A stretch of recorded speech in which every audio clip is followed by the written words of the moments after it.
Thank you, Cheryl. It's a great joy to be in this platform which God has given me. Also, so good to see Cheryl after a long time. Cheryl, Sharon, we're always a part of ICF team. I really would love to extend my thanks to Brother Israel and Sister Sureka for giving me this opportunity to share from what God has given me this evening. Also, thank you, Jivita Sharon, for leading us into a wonderful time of worship, and also that brother who led into the worship, into the time of prayer.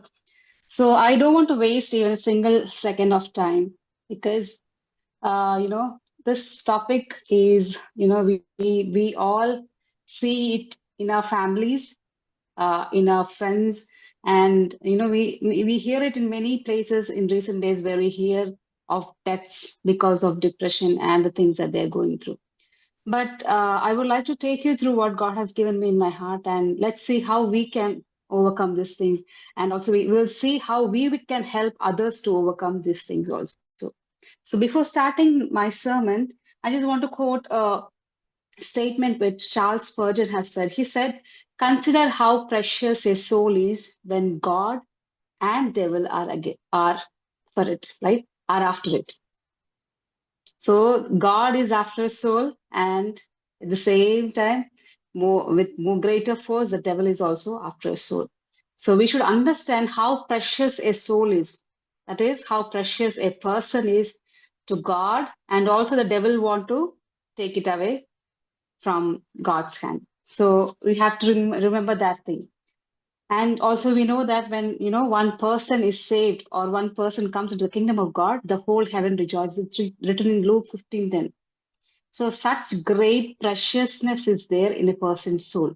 So each and every person sitting here is very much worth and precious. And yeah, we are not precious just because of little things. God, Jesus Himself, has redeemed us with His precious blood.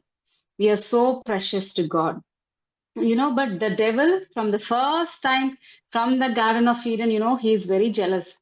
When he sees the relationship with God, God having with his own people and the people whom he made in his own image, the devil is so jealous that he want to take that people from the hand of God on the earth and also for eternally. It's not just when we die, it's not just about 70 or 15 or 25 years that we live on the earth, but there is an eternal cost. So if you die without God's, if you're not in God's hand, we're going to go into eternal fire. So some things that before going, I just want you to remember, you are precious in His God's sight. So these are the things that we must remember. I must remember, and each and every person today here, once again, God is reminding that you are very precious in His sight. Number two, God has a plan for your life. Sometimes, when we have disappointments, when we have so many troubles coming around in our life, we think, I don't think that God has any plans for my life. I don't think so that I can still make up my life anymore. But that's the lie of a devil. You should understand that God still has a plan for your life. We see in the Bible that every person in the Bible, if you read the stories, everyone went through disappointments, discouragements, and a lot of things. But the way they dealt, or today we can call it as depression. In the Bible, it's not told as depression, but in few seconds or few minutes, we're going to see few characters where they have faced some characteristics of so-called depression that we face today in the world. Okay, so in the Bible also, if we see the characters, they went through so much of discouragement, disappointment, and of course, so-called depression of this world. But I was just thinking, what is the main difference between today's world and those people who were in the Bible characters? They did not die, they had pain, they had disappointments, they had discouragements, but they did not go and do a suicide. They did not die. They did not give up on their life. What was the difference? So the difference is they dealt it divinely. That's why the flyer had this quote said, dealing divinely, right? Deadly depression, or handling divinely deadly depression. The only difference that was those people handled with the help of God all the problems, all the disappointments, all the depression, all the pain that they had. they handled it with the help of God. But this generation, we see that all the people who say, I want to die, I'm going to die, they leave the concept of God and godliness in their life. They forget to go to God when they're in time of trouble. Okay. So the only difference is they dealt with God, and this generation is not at all coming closer to God. They forget it. Their mind is fully blocked, and they just move away and end up in doing great mistakes in their life. So I just want you to ponder for a second. Okay, I hope you're all with me and you're all thinking with me. So just think this thing, okay? Now it's time for your brain to work. Okay, so in the Bible, we know many characters. Okay, do you think that there were characters who had disappointments, discouragements, or even had suicidal thoughts? If you think so, can you just, if possible, if you got some people who went to discouragement, disappointments, even suicidal thoughts, can you just post it in the chat, if possible? I'll give you 2 seconds. If you think that there was someone in the Bible also had, yes, Elijah, wonderful. Cheryl, great. Anyone else want to answer it? Just give 2, 3 seconds. Just think if there is anybody in the Bible who had this. Yes, Jonah, very true. Jonah, wonderful.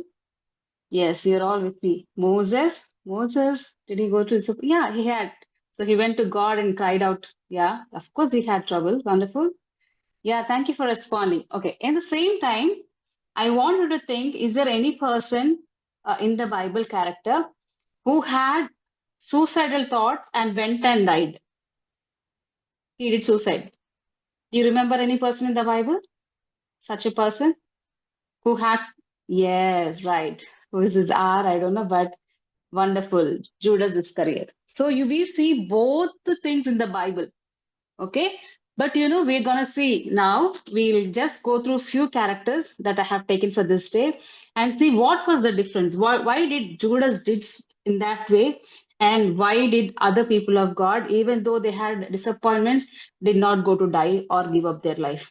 How they dealt with the deadly depression, we're gonna see. Okay. Well, let's see a few instances from the Bible. So the first character that I want to put forward is Joseph. Okay, I don't think that someone put Joseph. Joseph's life, we all know that's in Genesis. He was betrayed by his brothers, right? But he was a dearest son of his father. But as he took food to his brothers, he was betrayed. I don't know if you have faced betrayals in your life. It is not really great. When some friends talk together, they say they put us aside. That pain slowly starts in the heart. That feeling of betrayal. How can this person do this? It keeps in the heart. It starts as disappointments. It goes as discouragement. And some people cannot handle it who are very sensitive.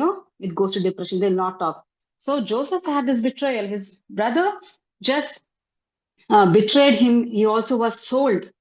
He had royal privileges at his home, but he was sold as a slave. He had to work as a slave. Sometimes, whatever we need to get, we will not get. Sometimes at that moment, we'll have so much pain in our heart. He was falsely accused. He was all doing everything right. But because jealousy, because that person needed this person, some false accusation and allegations were brought upon Joseph. Many of us also have these things happening in our life. But how do we deal this? Joseph, even in all this situation, we don't see that Joseph was telling even a negative word, because I think he was so confident about the God and the dream that he had. That's why I just want to remind here always, as a child of God, always keep your purpose in your front. If possible, tonight after this meeting, you take a piece of paper, just write in your room, wherever you will see, right in the morning, at the night before you go to sleep, paste it. Write your purpose. What is God telling you about you? What are the plans of God already that you know? Just write it there. So when you come back home, when you feel betrayed, when you feel falsely accused, when you feel that no one is there to take care of me, see, I would have been such a person, I would have been in a great position, but see, right now I'm a slave. When all this comes, when you come back home, rather than sleeping and crying, when you see the purpose that God has given you, that will lift your spirit up. You will not go down. The purpose that God has given you is dealing divinely. If you start thinking with your mind, what will happen? You're dealing with your own selves and it will take you to great danger. So, first thing I will remind you this night always is keep your purpose in front.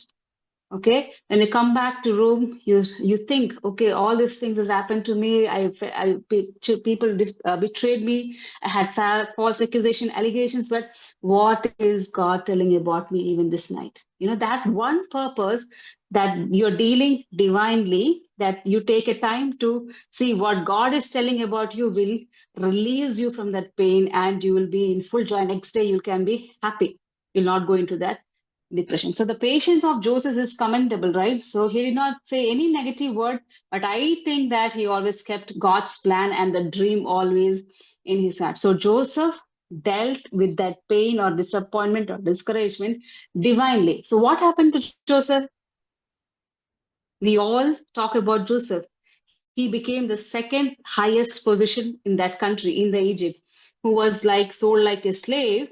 He rose up to the second greatest position in the country. What if he would have died because of false accusation? This people are telling false accusation. I cannot stay this. I'm going to fight with them. I'm going to shout at them. What would have been to Joseph if we had done like that?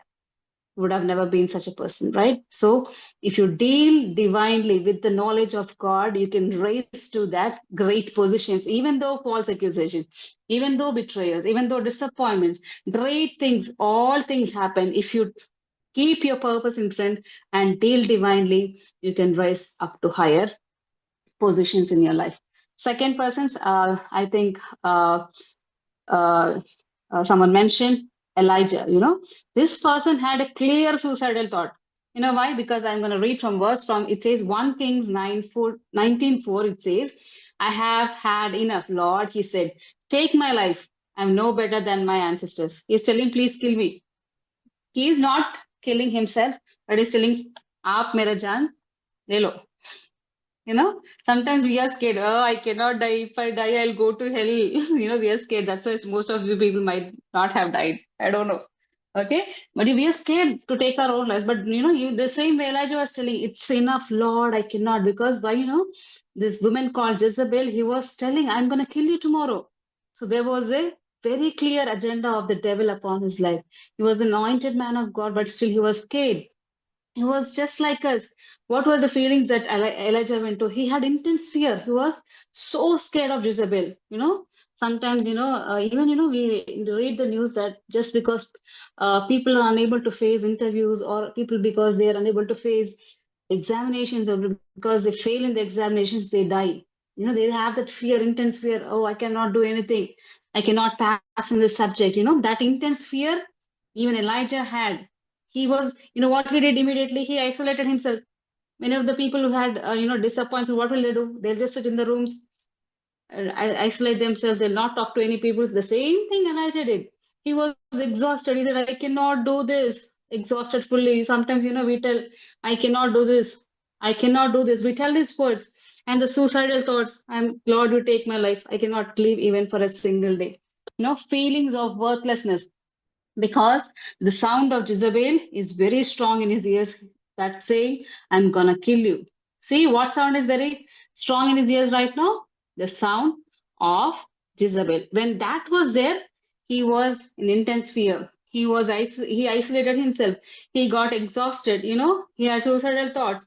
He had feelings of worthlessness. But now what? We'll see what has happened. There was a divine dealing, because here he did not go for dying.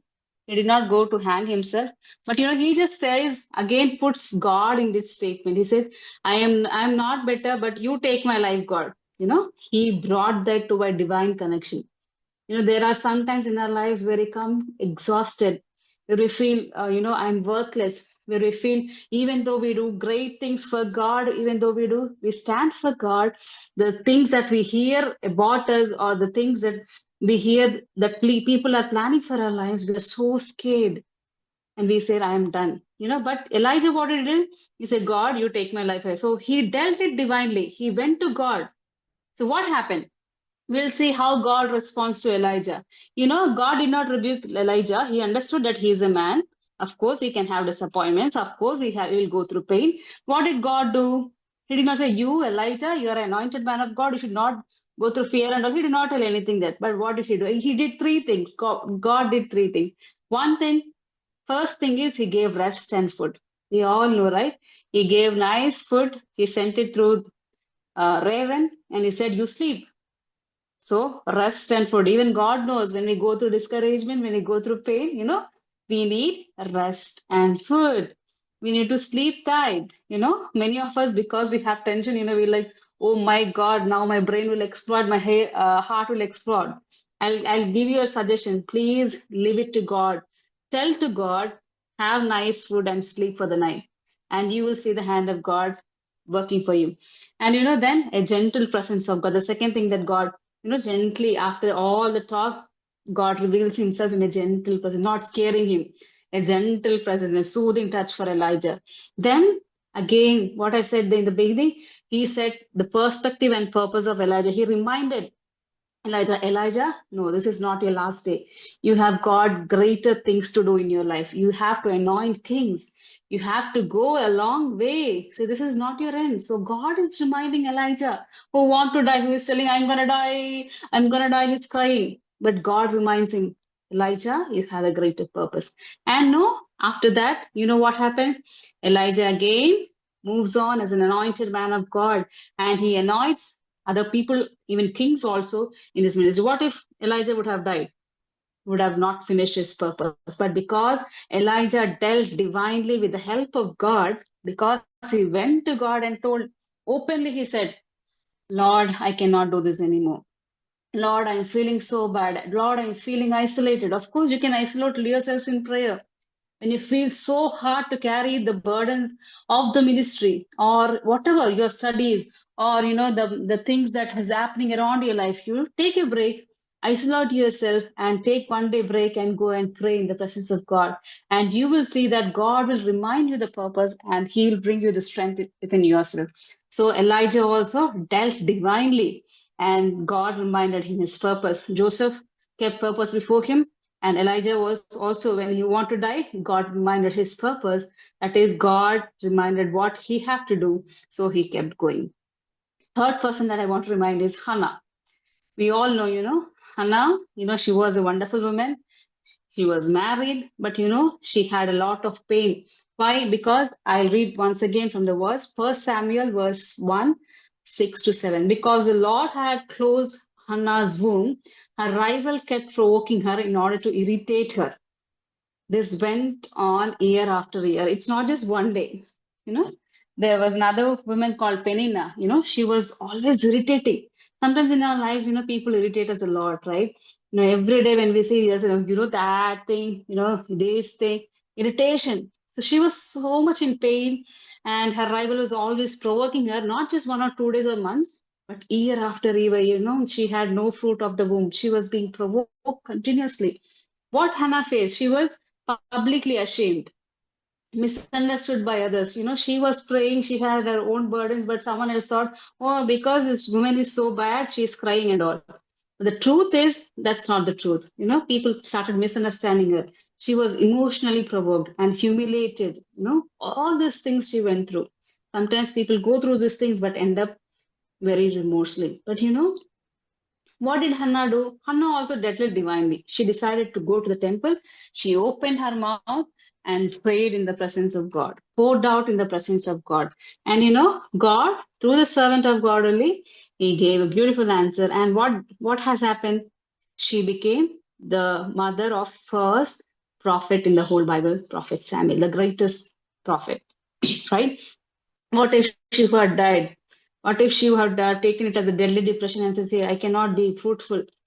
See, this woman is torturing me. We see nowadays a lot of women, because they are unable to manage the things in their in-laws' house, we see they are dying. Because of the torture that is happening in their in-laws' house, they are dying. But I'll tell you this evening, if anyone is going through such things or pains, or if you know such people, bring them to God.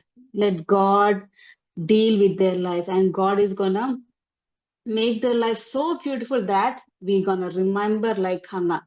Hannah's life was fruitful again. She prayed, she dealt it divinely, and she became the mother of the greatest prophet of all times. So that's the life of Hannah. So we also might have depression, we also might have those irritating people around our lives, but do not take it into your mind. Do not think according to your mind. You go, you sit. When you come back to your room, you kneel down before your God, you cry. Hannah couldn't even speak properly. She was telling, and God heard it and God answered it. So it's only your words, however you tell, but you have to tell it to God. So deal it divinely, not with your own perspective. So finally, one more person, it's David. We all know David, right? He's such a wonderful man. From the shepherd, God raised him to the kingly position. But if you meditate on David's life, he had such a torment in his life. You know, even when God anointed him, he couldn't go to the king's presence because he was scared because Saul would kill him. Can you even imagine that thing? God anointed David, but there are from the first day there is another person who want to kill that person. Such a torment in his life. But I just want to read two verses, right? From Psalm 6 is 6. This is what David is writing. I am worn out from my groaning. That is, he's telling, I'm done. I cannot groan anymore. All night long, I flood my bed with weeping and drench my couch with tears. He's telling, all night I am doing this. And sometimes we do this thing, right? We have this red eyes coming and we don't sleep. We keep crying. This situation was happen. Probably this is because after the sin that he has done with Bathsheba, right? So he was feeling bad. But because he did sin, he did not go and die. He again cried before God. There's another verse from Psalms 55, verse 4 and 5. My heart is in anguish within me. The terrors of death have fallen on me. Fear and trembling have beset me. Horror has overwhelmed me. This is also because someone has betrayed him. That's the background of the psalm. So David is openly telling, I have deadly torments. People are tormenting me. Even I feel that I'm gonna die. I feel so bad. He's telling it openly. But you know what? Where is he telling? He's telling to God in a poetic way, right? So that is how he dealt. Even if he sinned, all the characters that we saw before, Hannah, Elijah, or Joseph, we see that they did not sin. Sometimes we think if you don't sin, only God will help us. No. Even if you sin, if you think that you have done mistake, you come to God. God is a loving God. His hand is always open for you. The devil is a liar. He is the one who condemns you continuously. He tells, see, because you did this thing, God is not going to forgive you. God is not going to give you an opportunity. No, David has sinned a lot. We know that David have the sin that he did with Bathsheba, the sin that he had to kill Uriah, murderer, adultery. See, all these things David has done, but he decided to deal it divinely again. You know, so one thing I just want to remind you, when when such things happens in your life, be open to the decisions of God. Even if you sin, even if you know that you have done a dangerous wrong in your life, come to God and say, God, Lord, I have done this. What should I do in this case? It is a great thing. Whatever God does, okay, God tells, okay, this is what you're going to do. You have to forgive, you have to do this and this. You do it, and again, you're going to be a blessing in your life. Because I'm telling this because we're going to see a few more things in what has happened. See, what all things have David have faced. He had jealousy around him. He was betrayed by his own brothers, right? Even Saul said, you're not fit for this battle. So all these things, brothers' disapproval, he was a murderer, he did adultery, all these things. Can you even imagine such a person? If you were a person who was an adulterer or a murderer, jealousy, betrayal, what would you do? In this generation, we would not have a third thinking, not even second thinking. Okay, I will say it's done. I cannot face people, I cannot face pastor, I cannot face anybody, I'm gonna die. That's it. That is what we take this in. But David, what he did again, he dealt it divinely. He went to God, he spoke to God, he heard the voice of God, he allowed prophets to talk, godly men to talk to him, right? So when he dealt like that, what happened in his life? So even now we know what has happened in his life. His throne lasts till this day, right? So even today, his throne is there, right? So because he was a murderer, because he was an adulterer, of course there are consequences. But he decided to deal it divinely, and even today, the throne of David is established. Why? Because David dealt it divinely. Today, I just want to remember, no matter what your trouble is, no matter how dirty it is, if you cannot expose it to people, if you cannot tell it to people, you cannot explain it to people, I'll request you and remind you tonight in the name of God that God wants you to deal it divinely. Go to God. Go to God, no matter what it is. And God knows the exact solution. Don't ask the devil for the solution. He will tell, go and die. But if you go and ask God for the solution, He'll tell, okay, I can help you, I can cleanse you with my blood, and I can even position you to what I have called you for. So, my dear friends who are listening to me, if you think that my life is not really good, Akka, see, I have done all these things, but I don't know how to do, I'm out of control. Even you might think your friends who are sharing their lives with you can tell to them about the story of David. This person went to God, dealt it divinely, and his throne is established till today. God forgives, but you have to deal it divinely. Okay. So finally, so all these people we saw how they dealt divinely, even though they had depression, even though they had discouragement, even though they were ultimate sinners, they all dealt divinely and they had their purpose fulfilled in their life. But one person that you all have written in the chat box, this person did mistake, but he did not deal rightly, so he had to die. That person's name is Judas Iscariot. So in Matthew 27, in verse 3, 4, and 5, I'll just read it for you, okay? When Judas, who had betrayed him, saw that Jesus was condemned, he was seized with remorse. He felt very bad because he did mistake, right? And returned the 30 pieces of silver to the chief priest and the elders. And this is what he's telling after returning the 30 pieces of silver. I have sinned, he said, for I have betrayed innocent blood. Okay, next verse is, what is that to us? This the high priest is telling this. Okay, what is that to us? They replied, that's your responsibility. Okay, आपका problem था वो. Okay, అది నీ సమస్య, నువ్వే తప్పు చేసినావని the priest is telling. Okay, next fifth verse it says, so Judas threw the money into the temple and left. Then he went away and hanged himself. So that was a strange thing that has happened in his life. So a few years ago, when I was ministering for one of the Good Friday services, I was this thought God has given in my mind. When God was telling those last verses, there is one verse He says, "It is finished." It is finished is John 3:16. For God so loved the world that He sent His only begotten Son for all the world. It's not just for me and you. Even for Judas, Jesus died, right? So if Judas had repented properly, I was thinking that because Jesus did not exempt Judas and die or shed his blood, but Jesus shed his blood even for Judas' sin.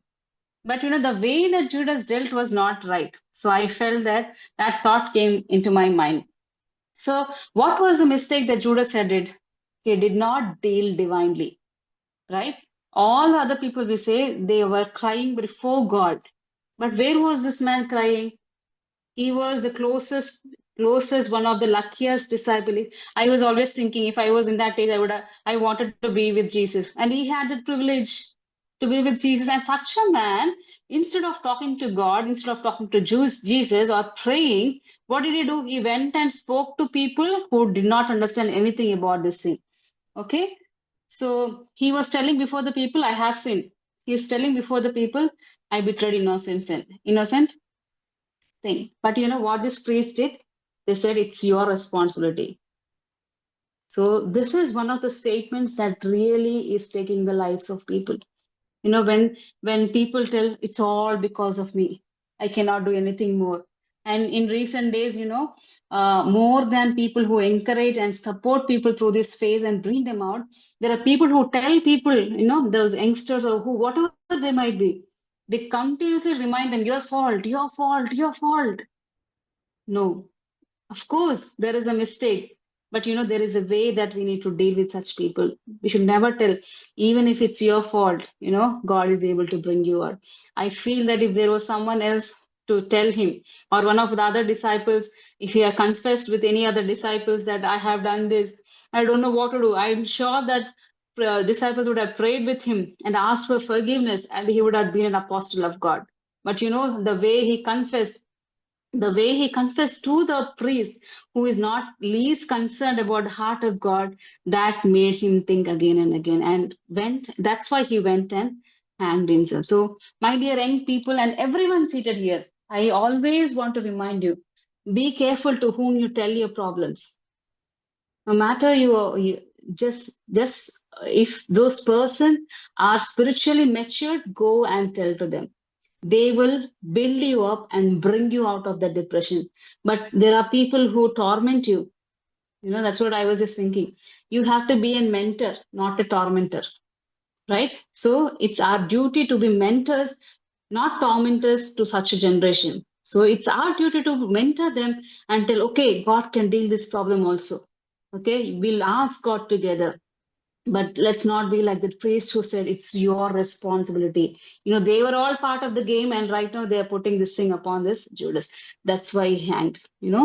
Judas did not deal his problems divinely. What happened? He lost everything. He lost apostleship. He lost his calling. You know, Today we take and we say it with a lot of pain about this person. But if he had dealt it divinely, he would also have. I would always think, if he would have dealt it divinely and asked God forgiveness, he would have been one of the apostles, right? So let's deal things divinely. Let's ask God for that wisdom. So let God help us. So I want to conclude in 3 to 5 minutes. So I just want to bring two groups of people. I know right now there are some people seated here. So we are into two groups. First group, either we are into discouragement, disappointment, or we are at the verge of depression. Okay, so for such people, if you are into disappointment, discouragement, or at the verge of depression, where you think that I want to give away my life, I cannot handle this, I want to remind you something.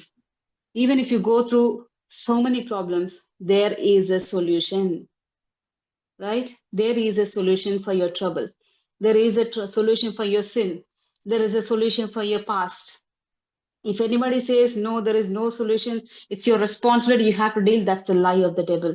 Come to God, come to godly people, and let them pray for you, and you can come out of such situations. So, but the solution is only with God, not again with people. The solution for your problem is with God. So come to God and godly people, and God will set you out of this problem. So there's a verse in the Bible that says, sorrows may last for the night, but his joy comes in the morning. So there might be nights that you have been in sorrows, but I'll tell you, if tonight, if you take a decision to deal your problems divinely, to take it to God and godly people and mentors, pastors in your life, God is going to turn that sorrows into joy in your life. Talk about the problems to God and godly mentors. Okay, deal it divinely, and God is gonna bring you out. Just quickly, I want to say how to deal it divinely. Okay, seek God. Okay, come to God. Now right now, many of you might not be in depression or disappointment or anything, but if we have to keep sustaining our purpose or thing, read your Bible every day, pray every day, always remember about your purpose, and be in fellowship with the godly people. So these things will always bring you closer to God. I just this is not what I'm making it out, because in Acts chapter 2, there's this verse from 41 and 42 is written, those who have accepted his message, the message of the apostles, they were baptized. About 300 were added to the number that day. The fellowship of the believers, they devoted themselves to the apostles' teaching and to fellowship. So, number one, teaching. So, in those days, there was no Bible, so apostles had to teach them every day. But today, you have Bible, so every day you have to learn from your Bible. So, Bible is your teacher. That is what the first church has did. And fellowship with the saints of God, fellowship with your pastor, fellowship with your mentors, fellowship with your godly people. Okay, breaking of bread, prayer. So if you keep these things in your life, discouragement will come, disappointment will come, depression also will come, but you're going to put the purpose, and you're going to deal it divinely, and you're going to fulfill the purpose of God in life. If anyone is going through such things, please, my dear children, or my brother or sister, start dealing it divinely. Go and talk to God. Start reading your Bible. Pray and have fellowship with the saints of God. Okay. The second group of people that I want to talk. Be godly mentors, not tormentors. Right? Don't take the just. That's one of the scariest things. Even recently, I have been talking to youngsters. One person, they had a little. Of course, that person did mistake. That person's own family members, they are telling you have mistake. You cannot come again back. You cannot solve any problems of your life. And that's the thing is tormenting that person and telling, I cannot live anymore. I want to die. How sad. Own family members are telling it's your responsibility. We cannot do anything. No, come together, pray. A Christian, I'm talking about a Christian person who told this to me. Early morning 4:30, this person is calling and telling, my family is telling, my closest relative is telling me, you always think tormenting me because I want to die. I want to die now. I said, no, that's a lie of the devil. So I'm requesting if you're in the second group, be godly mentors. Don't be tormentors. If people are telling to you their history, if people are telling to you about their lives, please do not make it public. Okay, take the burden just like your own child and pray for them.